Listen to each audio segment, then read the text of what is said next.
Constitution of the Federal Republic of Nigeria, Part 1, Section 132, allows for change of leadership through the ballots.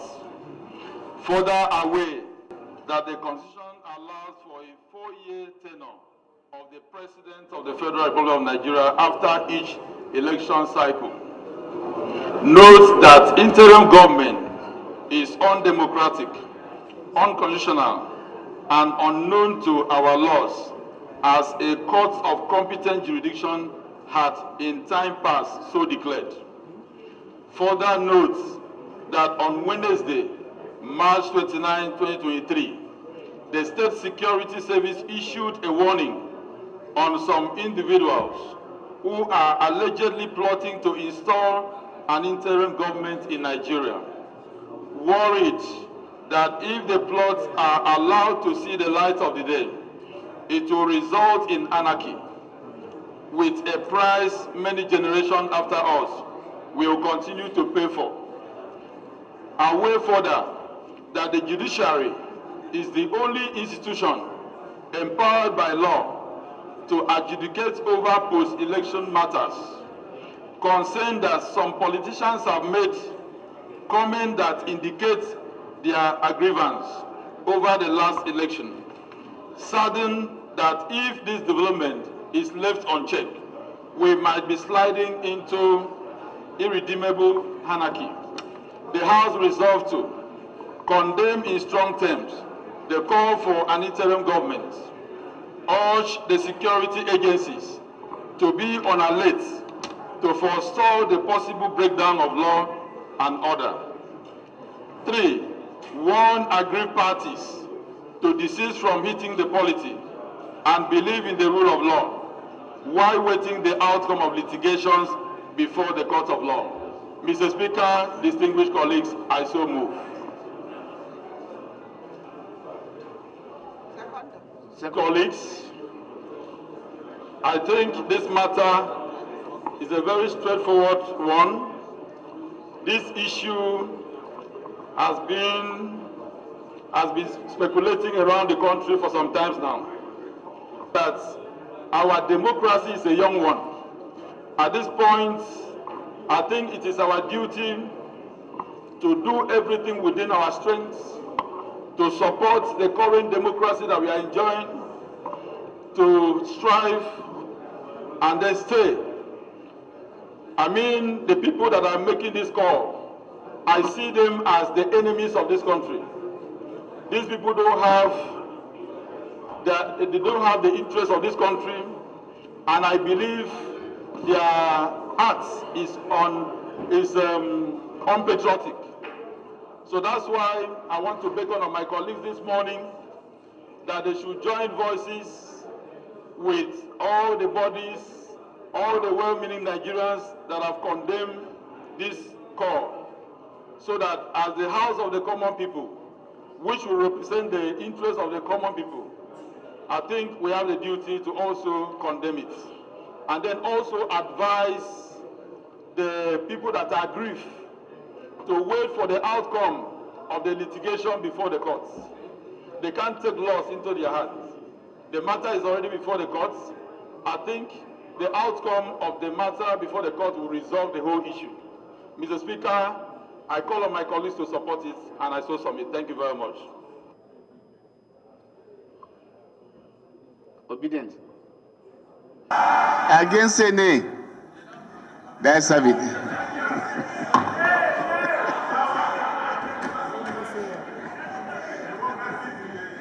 Southeast, and I'm from Edo State. Mr. Speaker, as much as I appreciate my brother and colleague from the South, I think the security agencies should do their work. If you are asking for a different government that is not known to law, it's treasonable felony. Year in, year out in this house, we budget billions of naira to the office of the NSA and the other security arms. Is it not a shame that the security agents will come out and say they have the names of people that have muted this type of government in this country. You will not arrest them to prosecute them. You are wasting our precious time telling us to condemn it. Mr. Speaker, if this government is lied to its responsibility, if it's alive to its responsibility, this should not even be an issue that will be dissipating energy on in this house. People are dying every day in this country. Killed by bandits, killed by hunger. Go to hospitals, they cannot be attended to. Children cannot even afford to go to school. We are debating what is not in this house. Do we even have a government in this country? If the government cannot perform between now and May 28, they should resign and go. Because this is not even an issue we should be discussing here. How can you wake up and you tell us when people are discussing interim government? In the first case, if we have a rule of law in this country, we will not even have the issues we are having now. We watch Kenya, we call Kenya a small country. They went through an election like this country. In a couple of days after the main election, the Supreme Court had decided the matter. It was not an issue to be discussed. In a constitutional democracy, Mr. Speaker, the rule of law is key. We should go fix our rule of law. So for anybody to come here and we are telling us that somebody, some people, group of people are muting an idea that doesn't yet tell us who the people are. They once told us in this country that they know the people behind Boko Haram. Boko Haram has wreaked havoc in this country. We have spent billions of naira on this. And this same government, Mr. Speaker, can you shut these nonsense people, please? I have the floor. If you have the floor, you talk. Don't disturb me. That's the typical APC character. Mr. Speaker, thank you for your protection. Thank you. A government that has spent billions of Nigerian naira has said that they know the people behind Boko Haram, yet you won't name them, you won't prosecute them. It's that same card that is being played today. So if they don't have any new thing to tell us in this country, they should just pack their bags and go. So, Mr. Speaker, in summarizing this, I think it's a waste of time for this parliament to even begin to discuss, begin to debate a non-existing issue. Thank you, sir. Thank you. Thank you, Mr. Speaker. Distinguished honorable colleagues. Speaker, this motion is highly interesting. It's highly interesting because the key aspect of this motion is, can we find in Nigeria who have called for an interim government, number one.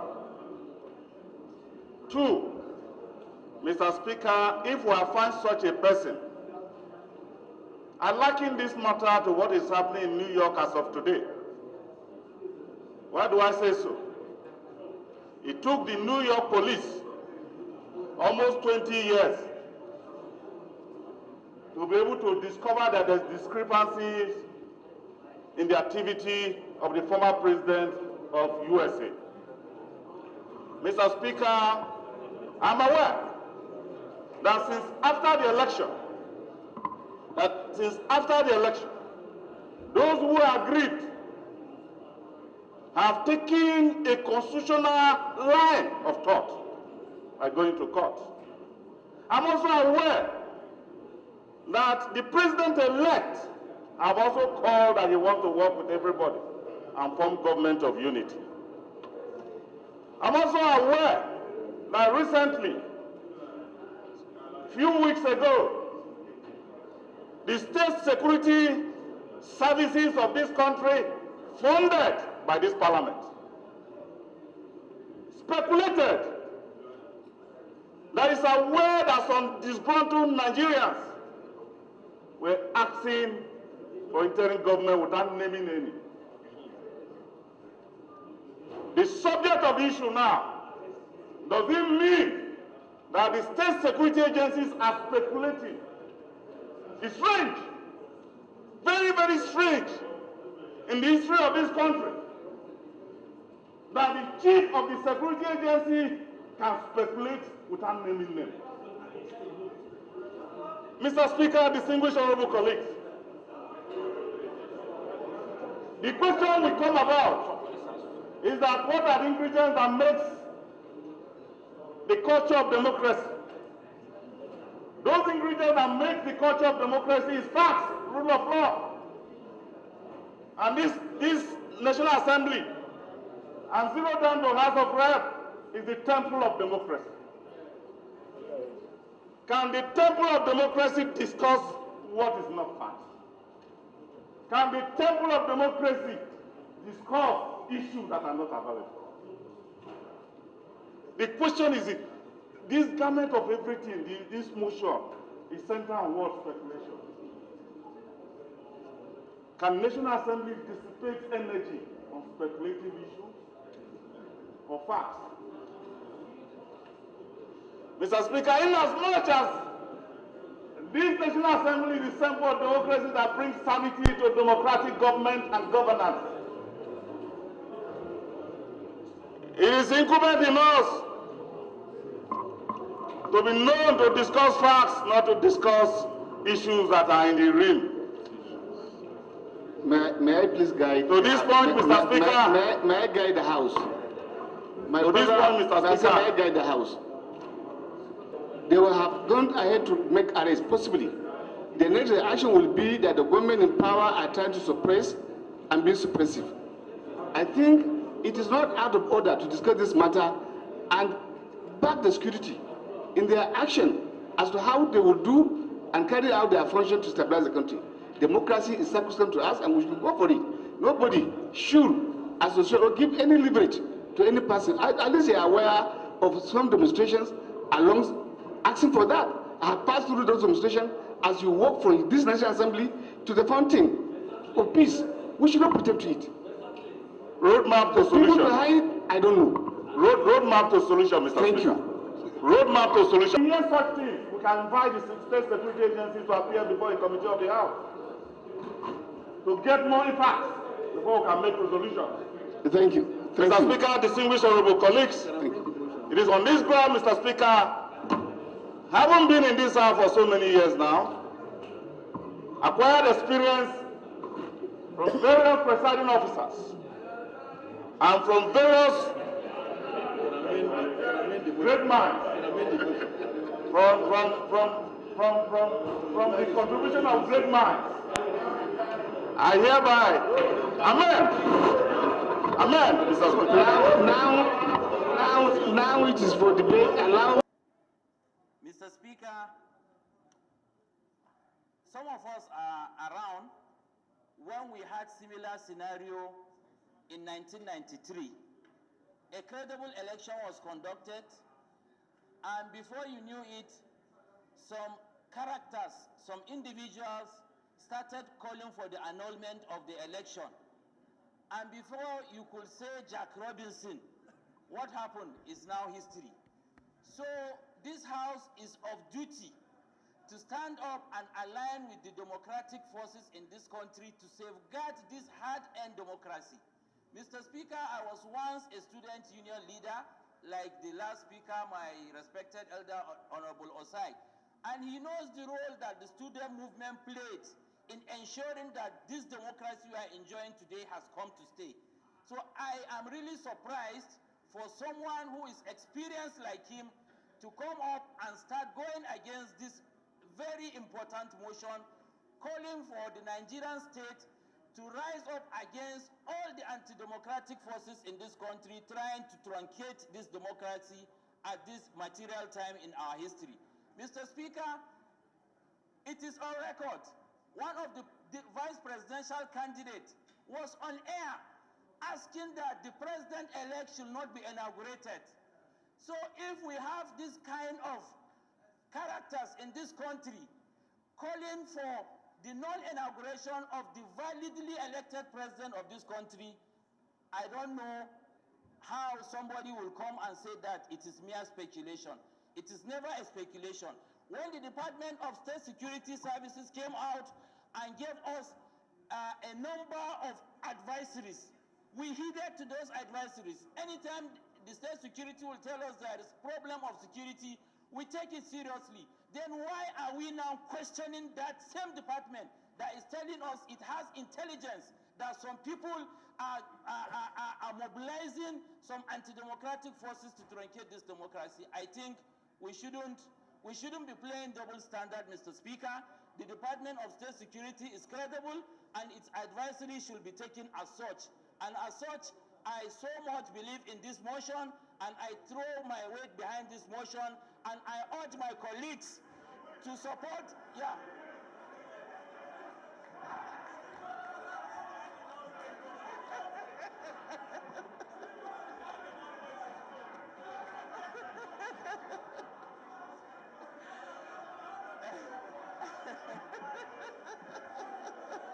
Democracy is the legislature. Section 4 is legislature. How could somebody of this, something of this nature come up and we not discuss it? We have to discuss it because it is unconstitutional.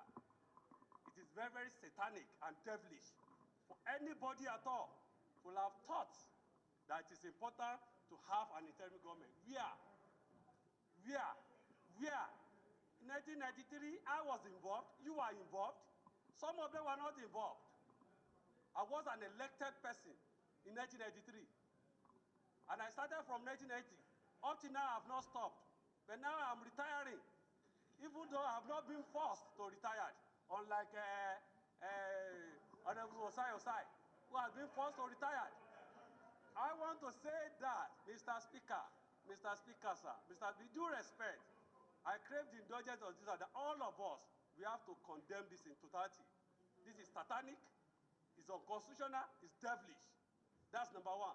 Number two, sir, Mr. Speaker, how on earth will somebody have sat down somewhere and said that you want the elected representative to be sworn in? If you know him, you have to. When I said somebody, if you know that, you have to. I remember vividly in 2004. My brother, remain focused, Honorable. In 2014, United States of America. In 2014, stop distracting. United States of America, FBI in US Warning you for the came last up time. with certain issues that some people are trying to hack the system of US. They never argued it. Now it has not happened. Do you want to wait until that happened? The DSS came up, they said they are suspecting people. If they have not mentioned, you cannot ask them to mention that because they are technical. They are technocrats, they know what they are doing. They will know the time to come up and say, this is the situation. You cannot teach them what to do. They have been trained and retrained, and that is their job. For them to have done that, we want to hurt them.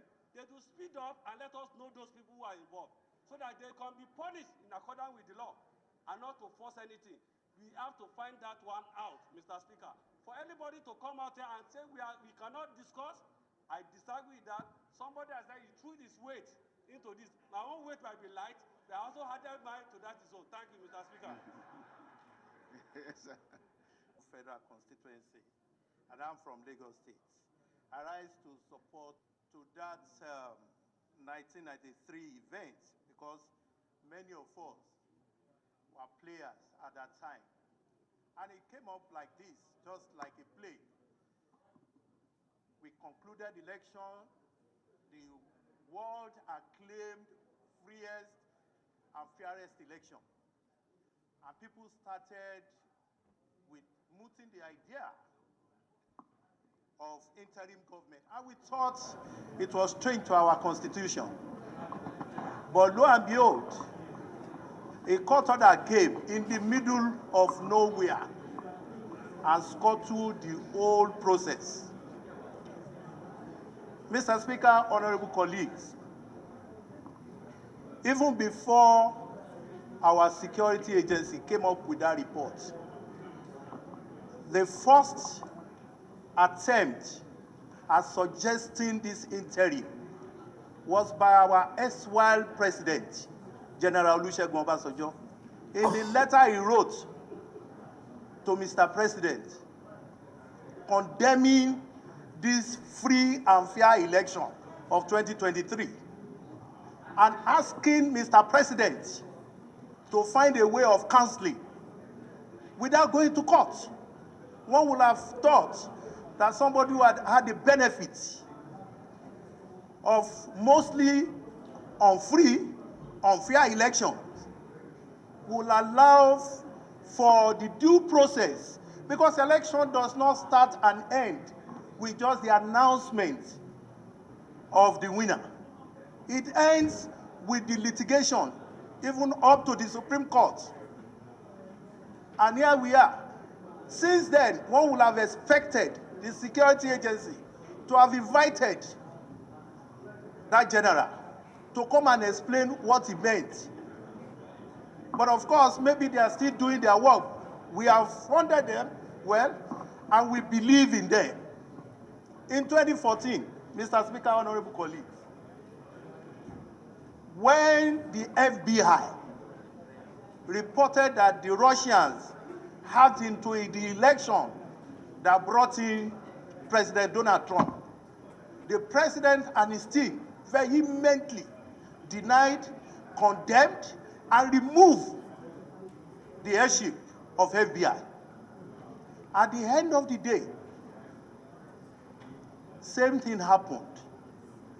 In the home of democracy, in America, in the last election, there was almost a treason.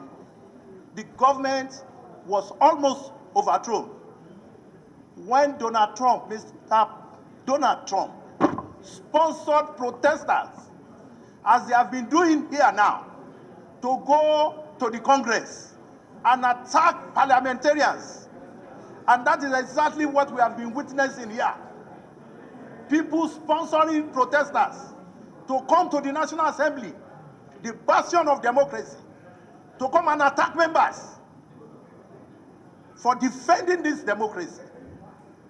People go to the defense headquarters, calling on military personnel to come and take over government, and nothing has been done to them.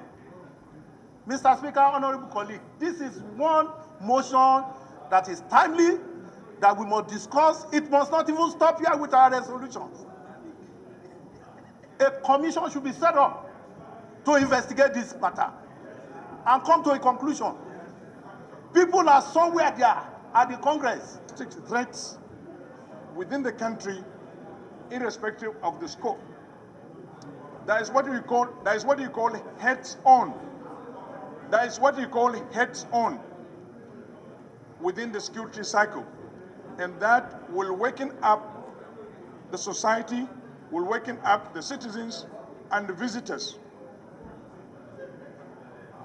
for an impending something that may happen or it had happened.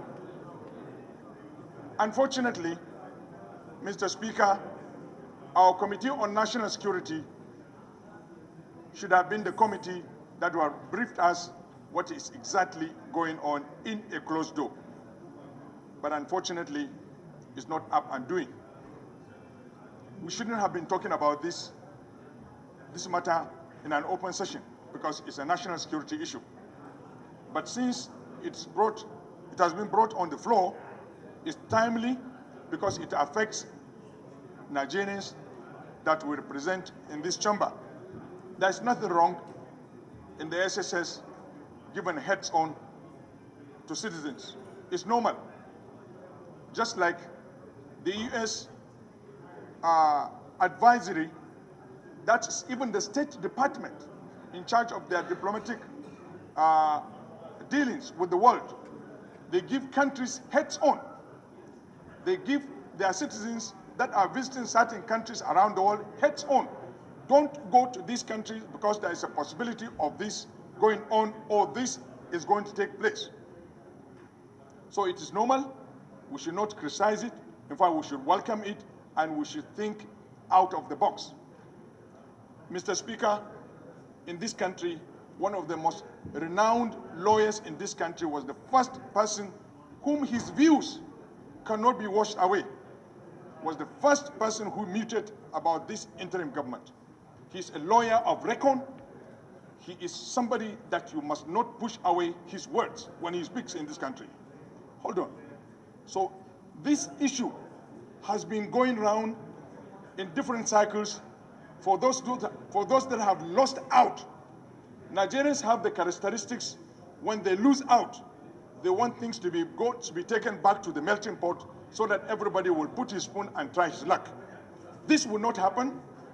Every lover of this country, every participant in this democratic process must fight this because it will take us 2.5 decades back. What do I mean by that? It's even speculative. Yes, it's speculative, it can be true, but how it will work, there could be a lot of bloodshed, because who will sworn in the interim government? Are they going to manufacture their Chief Justice of the Federation? Who will protect it? The police? The military? Or who? So you can anticipate or expect anarchy in the country. So therefore, it is the role of the SSS, the state service, even to you as a citizen, to give you a heads-on that this is what is going on around your backyard. The rest, the granular of the whole issue is left to the state to deal with. You and I may not know whether these people are being interrogated or the culprits in this are being interrogated. But the fact is, the service that is that you are paying have given you a heads-on to understand what is going around at your backyard. I think it is timely. We should look at this issue with sense of responsibility and for love of this country. Thank you, Mr. Speaker. Mr. Speaker, distinguished colleagues, needless to say how important this motion is. A lot of people have deliberated. My own is just a little weight that I'm adding. My colleague here says, though light, but it will add when taking the collective several views. From the presentation by, Right Honorable Sada Soli, one can understand that we are still on process. But the discussions and the resolution that the House is going to make will really add a serious weight and put the issue to rest. Because actually, when we resolved, as the prayers of the motion is, we've condemned it, we term it to be unconstitutional, that also is an issue to arm the security agencies to now swing into action.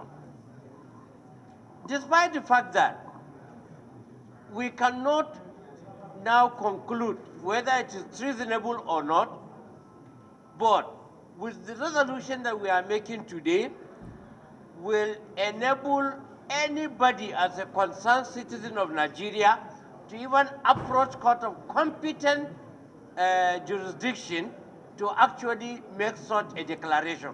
So this exercise is not an exercise in futility. Rather, we can see light at the end of the tunnel. So it is my humble belief and support that we pass this motion in condemning it, declaring it unconstitutional, so that the security agencies can also have another tool to enable them do their job. I so submit, Mr. Speaker. Prof. I have found total fulfillment that my almost 4 years stay in this house has not been wasted. I have never been more proud of my colleagues than this morning. It gives me a lot of joy to see clear, robust commitments to defending our democratic project in this country. Sir, every developing country is subject and prone to instability and negative actions from undemocratic forces. Let's not deceive ourselves. Oh, we've done it from 99, nothing can happen. Things can happen, but they will not happen when legislators like the ones I'm seeing here, civil society, community-based organizations, and pro-democratic individuals continue to work and ensure they protect democratic processes and institutions. Mr. Speaker, the famous Italian theorist Antonio Gramsci, in his book, Selections from Prison Notebooks, this states very clearly that fighting the state, engaging the state, can be at different levels. You have a war of movement, a war of position and underground warfare. When you look at people adopting war of position or war of movement, you may not understand it. You think everywhere is calm until it happens. I personally want to commend the DSS for coming out to alert us that something was in the offing. It is now our duty to take it from there and provide the kind of discourse, alignments and realignments of socio-political forces to engage those undemocratic tendencies and trends and ensure we defend our democracy. Mr. Speaker, finally, let me say that if we do nothing, say nothing, pretend everything is well, we are contributing to the negation of the democratic process. I commend my dear brother, Honorable Interim, for raising this motion. And I think every Democrat should support it and condemn those who are thinking about it, not even talk of those who went to INEC or the DSS. They should all go to court, seek judgment, and learn to prepare for another day. Thank you very much, Mr. Speaker. Thank you. Shetima. Well, Mr. Speaker, sir, while commending the effort of my honorable colleagues in debating a very important motion of urgent public importance, I first of all want to draw our attention to the history of 1993 election annulment during the then military regime of Babangida. I was then the state majority leader in the State House of Assembly of Yobe State. I enjoyed the democracy under that regime because it was on process. Our elections for the state assemblies were done. Then national election was held on June 12th. I coordinated delegates for Kingibe here in Abuja and took them to Jos then.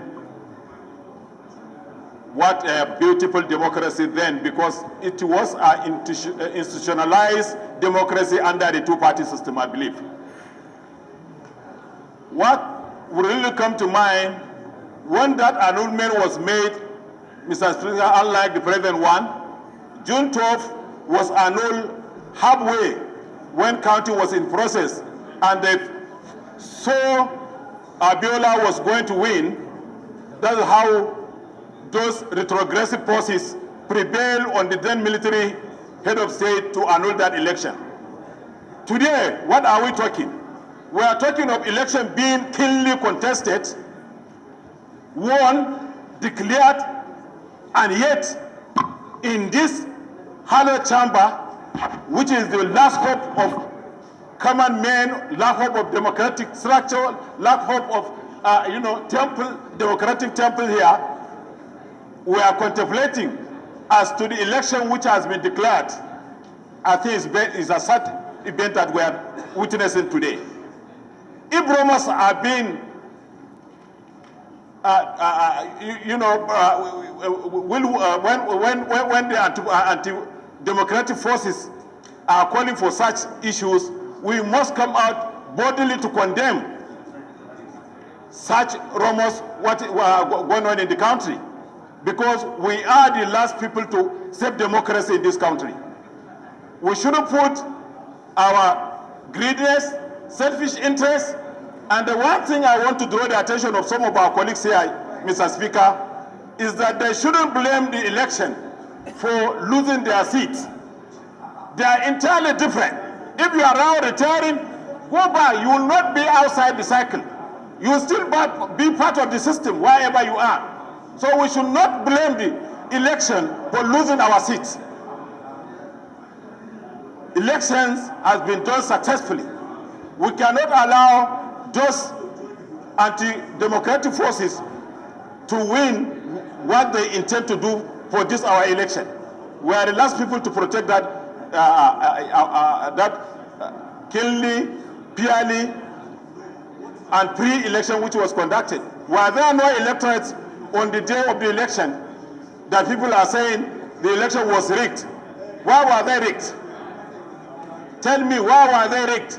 Just go to the court and look for some for addressing of these your grievances, but not for us to encourage the issue of saying the election was rigged, the election was done. Is it simply because Aswaji has won the election that we are now fighting for the annulment?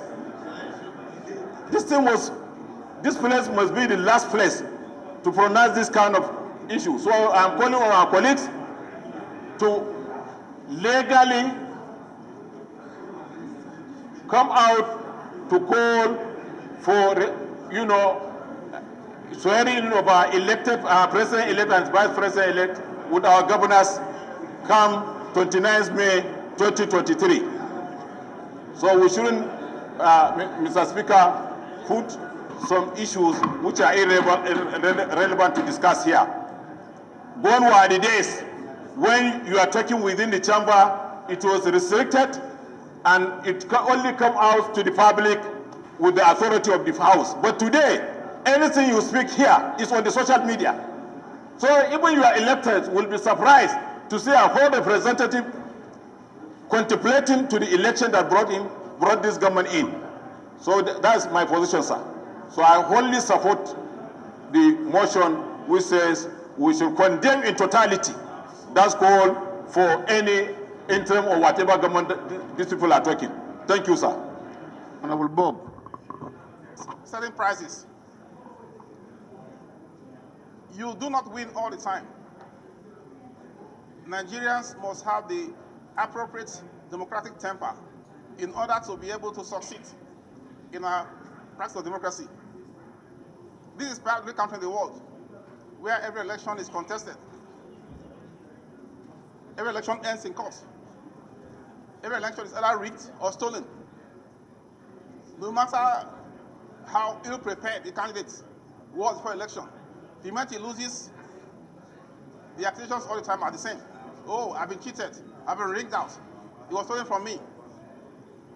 We have a duty not to engage in what I would call scorched earth actions. It's like cutting your face to spite your face. Cutting your nose to spite your face. The anarchy that we brought upon this country, in the event that the country succumbs to the forces of retrogression, can only be imagined. So let's not in any way take this matter lightly.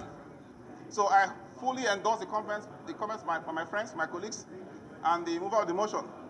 And even those like, this is like, reprise what have been said by other speakers. But it's important that since I'm in chambers here today, and within such a momentous motion, it will be bad for me not to lend my voice to such a motion as important as this. So I enjoin all of us to support this motion and condemn the actions and utterances of any persons who are thinking about an unconstitutional overthrow of government in Nigeria. We have had an election, may not have been perfect, and there's hardly any election anywhere in the world that is perfect. But they say, as always, that democracy is a journey. So we go step by step, incrementally we get to that point. Honorable colleagues, we are hearing you guys discussing. So we are not hearing the... So I thank my colleagues Honorable who have spoken. Hafiz, we are hearing you, we are not hearing... And I enjoin us all to support it. See, if I was the speaker now, I'll take action against these two guys now. Thank you.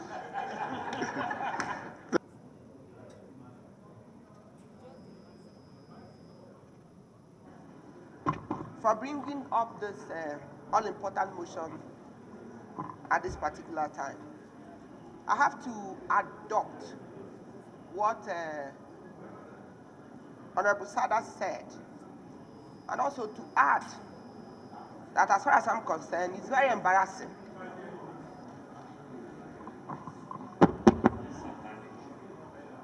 that's very embarrassing for anyone who is a Nigerian, having the experiences of the past to call for interim government. We are not questioning whether it was called. There's no contention or doubt whether this kind of thing came up at any particular time. It did. And people came out to repeatedly say this, to the extent that saying there should be no inauguration on 29th of May, that anybody that tries to do that have killed democracy. And the question is, we are practicing constitutional democracy. And somebody is saying, do not hold inauguration on 29th May. Then the question is, what do you want? You want to abolish democracy while you're saying that if you swear people in, you're going to fight against democracy. And as far as you're concerned, that there's no democracy once swearing in takes place. So my own caution is, please, brothers and sisters, Nigeria is bigger than one man. Nigeria is bigger than individuals. You must have a country for you to rule. And if you're saying these kind of things, and you do not know who is interpreting it the way they are interpreting it, and then you do not want DSS to do their work, and of course their work is to collect intelligence for good governance and for national safety and security. And that's simply what they're doing, and they've been doing it since years, at least for this particular government, they've done it several times. Though sometimes they call and we don't listen. And sometimes we take it out of context. But this particular period, what the parliament is calling this afternoon is that people should be warned, they should be cautious of their comments, that we do not have another country. We want to be in this country and want to be Nigerians. And as Parliament, we are standing with our honorable colleague that brought this motion to condemn this action, this statement in strong actions and in strong terms, that there shall be no call for interim government from anybody, both in actions and in words. It is not good, it is not acceptable. My colleagues have said it's satanic. If there's anything more than satanic, that's what it is. And we'll also join him to ask the security agencies to keep doing what they are doing. They should continue to do their work in order to forestall the breakdown of law and order. So, Mr. Speaker, honorable colleagues, we should ask our people back home to stop comments that are hurting, to stop comments that are destroying our polity, to stop those comments that are making people to go to the street, to even start doing riots. What are you rioting for? Elections have been held. If there are infractions that you feel, go to court. The courts are there to redress. Because these people who are calling for this, where they win, there's no problem. Where they lose, there's problem. That's why you have the courts of law. So make use of the courts in our land to address the grievances you have. But whether you are any party, party A or party B, nobody should accept that there should be anything other than the most democratic principles that have been laid by our Constitution. So, Mr. Speaker, honorable colleagues, I urge my colleagues to support this motion with spirit of light. I have a very light weight, but I'll join my weight with the weight of my brother, very good man, a good person in Parliament, and to support this motion. And I caution seriously on our colleague from the desk of the Deputy Chief Whip that he should mind his utterances both in chamber and out of chamber. He's a responsible man and he knows the truth. He knows that democracy has come to stay.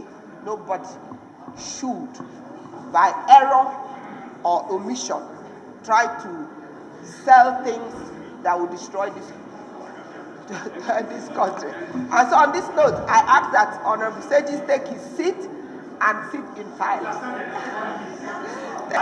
Against say nay. That's a bit.